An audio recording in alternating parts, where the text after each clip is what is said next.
کیا کبھی آپ کے دل میں یہ خیال آیا ہے کہ اس دنیا کی ہر طاقت، ہر عزت، ہر دولت آخر کس کے ہاتھ میں ہے؟ کسی کو بادشاہت ملتی ہے تو کسی کی سلطنت چھین جاتی ہے، کسی کو عزت کی بلندی ملتی ہے تو کسی کو ذلت کا سامنا کرنا پڑتا ہے۔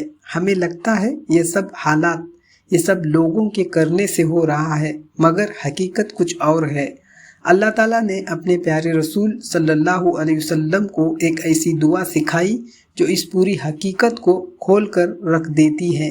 اللہ فرماتا ہے، آپ یوں کہا کیجئے، اے اللہ، اے تمام سلطنت کے مالک، تو جسے چاہے ملک عطا کرے اور جس سے چاہے چھین لے، تو جسے چاہے عزت بخشے اور تو جسے چاہے ذلت میں ڈال دے۔ ہر طرح کی بھلائی تیرے ہاتھ میں ہے، بے شک تو ہر چیز پر پوری قدرت رکھنے والا ہے۔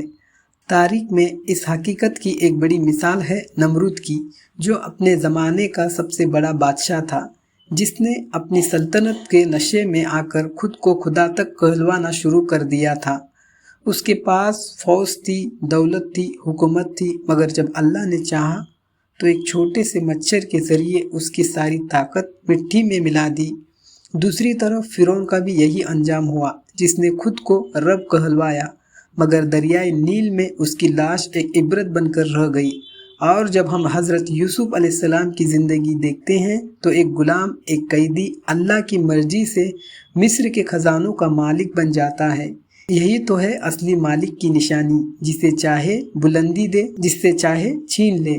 ذرا سوچئے، جو اللہ رات کو دن میں اور دن کو رات میں داخل کر دیتا ہے، جس کے حکم سے موسم بدلتے ہیں، جو بے جان مٹی سے جاندار انسان کو نکالتا ہے اور جاندار سے بے جان چیز بنا دیتا ہے، جو جسے چاہے بے حساب رزق عطا کرتا ہے، وہی اللہ اصلی مالک ہے۔ دنیا کے سارے بادشاہ، سارے افسر، سارے صاحب حیثیت لوگ صرف اس کی مرضی سے وہ مقام پاتے ہیں، اور جب وہ چاہتا ہے تو ایک پل میں سب کچھ بدل بھی دیتا ہے۔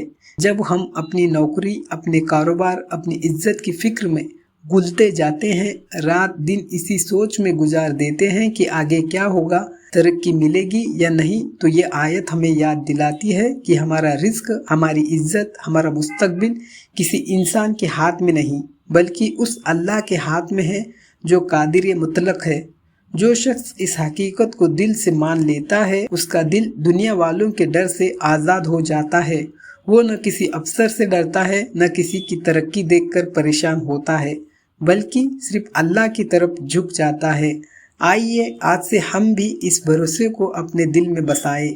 جب بھی دل گھبرائے، جب بھی لگے کہ حالات ہاتھ سے نکل رہے ہیں، بس یہی یاد رکھے، مالک حقیقی صرف اللہ ہے۔ اے اللہ، اے تمام سلطنت کے مالک، ہماری عزت، ہمارا رزق، ہمارا مستقبل تیرے ہاتھ میں ہے۔ ہمیں اپنی رحمت کے سائے میں رکھ، ہمیں ذلت سے بچا اور ہمیں اپنی ناراضگی سے محفوظ فرما۔ آمین یا رب العالمین۔